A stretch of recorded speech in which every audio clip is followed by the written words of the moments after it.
Silakan selanjutnya Pak Mufti Anam. Terima kasih pimpinan. Assalamualaikum warahmatullahi wabarakatuh.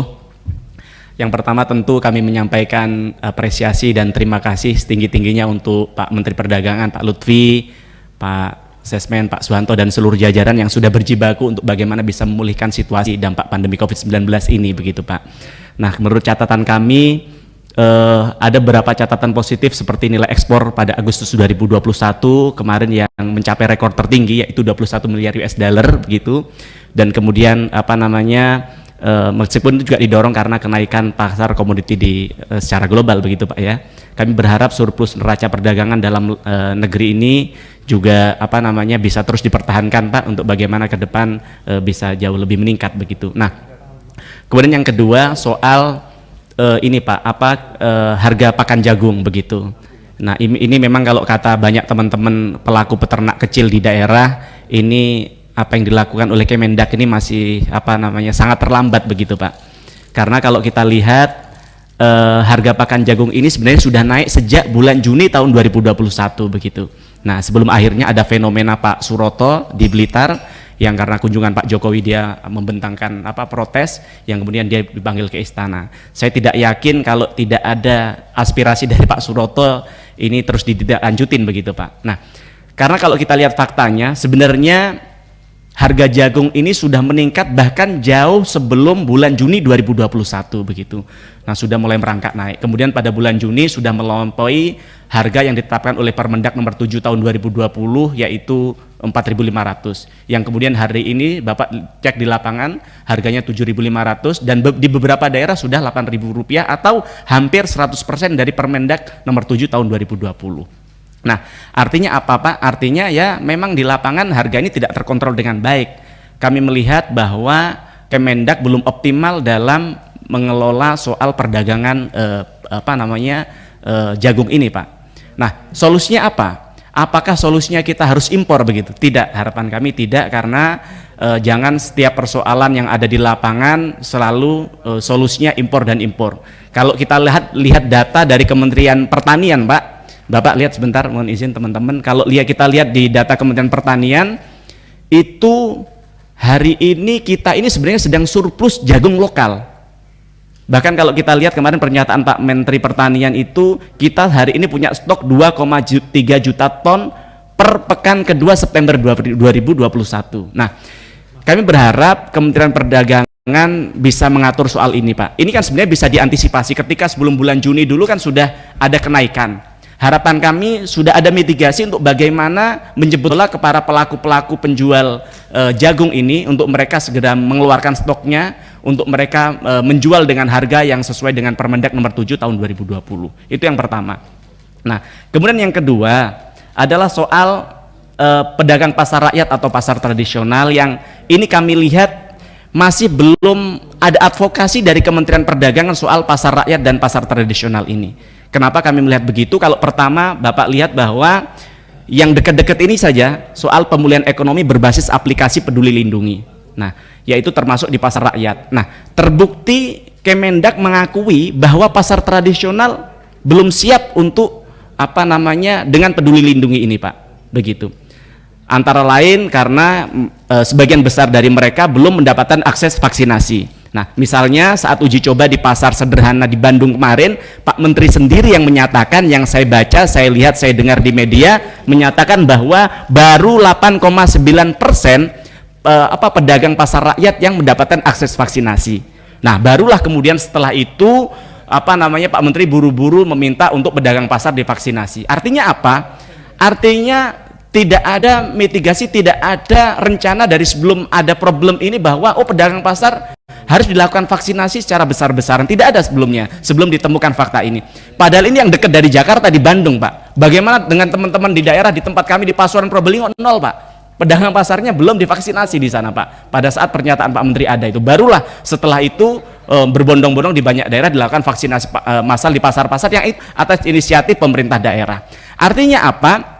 Artinya ya memang tidak ada pikiran dari Pak Menteri, tidak ada kepekaan dari Menteri Perdagangan untuk memberikan mereka vaksinasi secara massal, begitu Pak.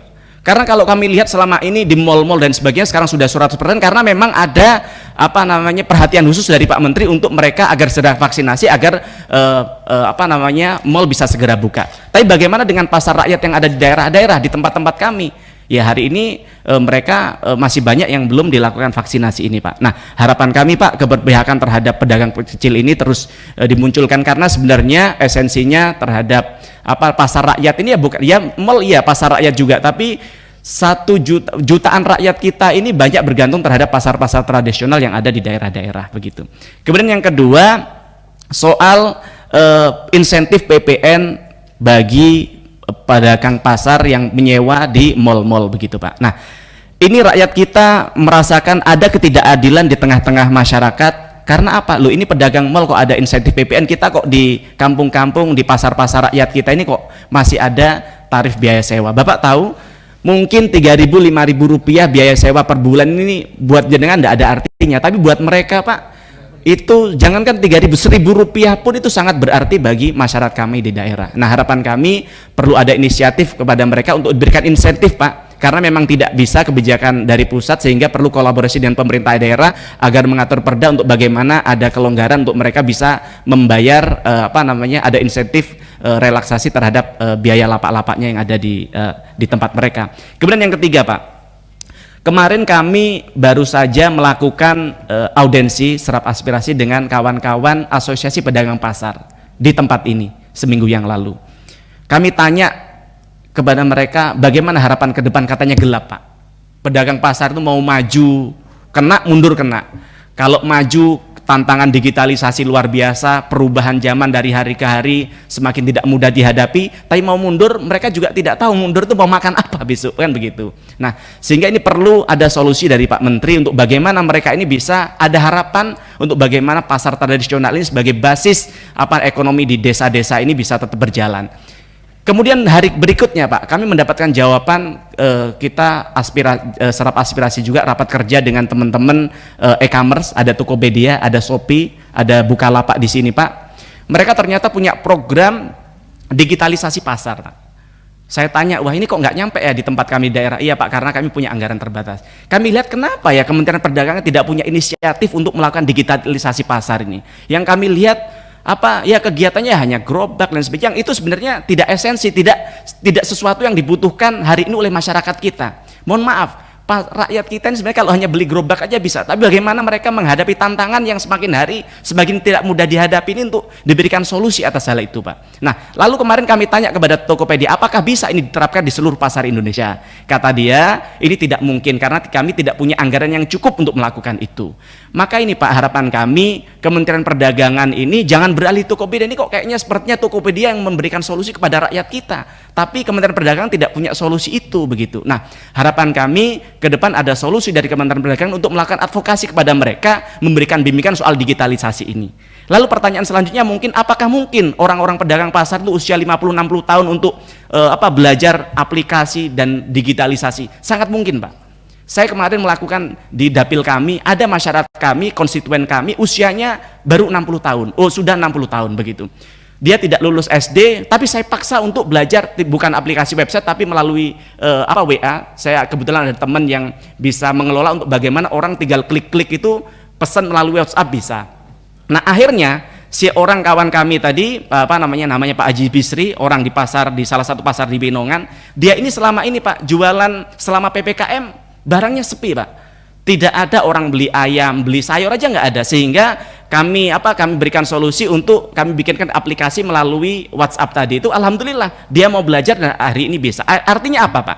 Sebenarnya masyarakat kita ini mau belajar kalau ada yang mengajari, mau berubah kalau ada yang mengajak untuk berubah. Nah, harapan kami ini isu krusial yang ada di masyarakat kami, yang ada di pasar-pasar, yang kemarin seperti kata teman-teman pedagang asosiasi pasar yang datang ke sini, mereka tidak punya harapan lagi. Harapan kami ini dibangun harapan di tengah-tengah mereka untuk bagaimana mereka bisa keluar dari situasi ini dan bisa menghadapi tantangan ini. Kalau Bapak tahu, selama PPKM kemarin itu saya ini kebetulan kan setiap rapat dan sebagainya dari rumah. Nah, setiap hari istri saya ini kalau mau beli belanja tidak perlu ke pasar, Pak.